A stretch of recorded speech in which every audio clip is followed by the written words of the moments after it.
Well, it's the gift that keeps on giving, isn't it? I mean, what a remarkable story. Jason Arday should be wearing a cape because he's clearly a superhero. Not only, in addition to everything you've claimed that he has said, he also claims to have been a mute until the age of 11, was illiterate until the age of 18, and yet managed somehow to get a PhD to become the youngest professor in history, along with claiming to be a semi-professional football player too. I mean, I think we need a film about this man to rank alongside Forrest Gump and Being There with Peter Sellers playing Chauncey Gardner.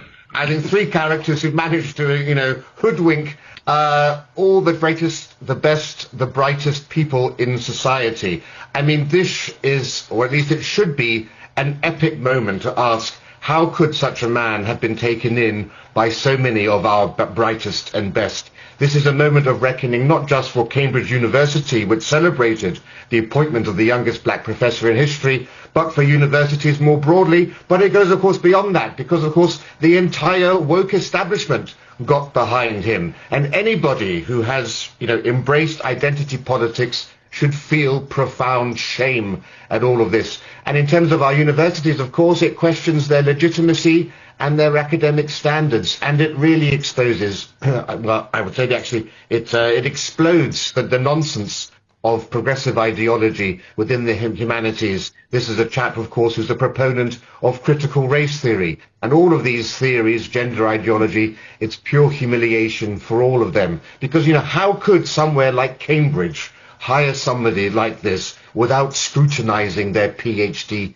thesis? And when questions were raised about Arday, why did Cambridge University circle the wagons around him and accuse anyone who asked a legitimate question of racism? Because, Cambridge is supposed to have, a zero policy towards plagiarism, and yet it has refused to re-examine his credentials. Whereas, of course, if he was a white professor facing these claims, the response would have been completely different. I think the truth is that Cambridge and the woke left are terrified to examine his past because they've elevated it as a progressive totem.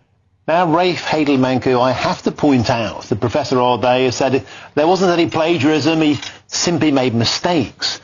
And also, of course, we are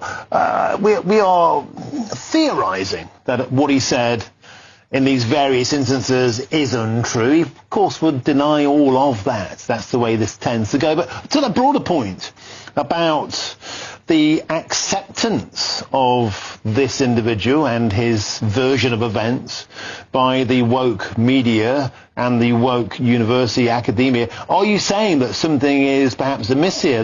The desire to believe the fantastical is what might have got them into a bit of a pickle. Yeah, well, look, I said for a while now on your channel and elsewhere that, the reputation of universities and of academics used to rest upon two things. One is called peer review, where your peers review your text and to check that it's accurate, and objective truth. But now it seems that those things have been completely replaced by peer pressure and ideological conformity, especially in departments like sociology, where this chap was from. So this actually should be, ideally, the final nail in the coffin of many of these woke things like critical race theory, gender ideology, completely ridiculous subjects which are based upon faith. About 10 years ago, there was a chap called Peter Boghossian and James Lindsay, and they exposed all of this. They submitted 20 articles, completely fake, to these respected journals focusing on gender, race, and so forth. And they published about 7 of these including a chapter from Mein Kampf, where they replaced Nazi terminology with feminist terminology, and those were published.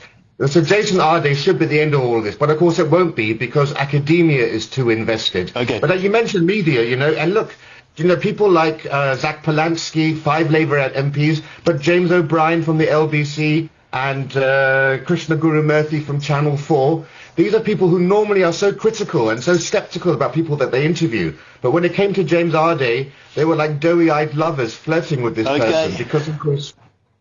Rafe, Heydel-Mankoo, apart from that, you love Professor Arday. We have to leave it there. Thank you very, very much indeed. Quick word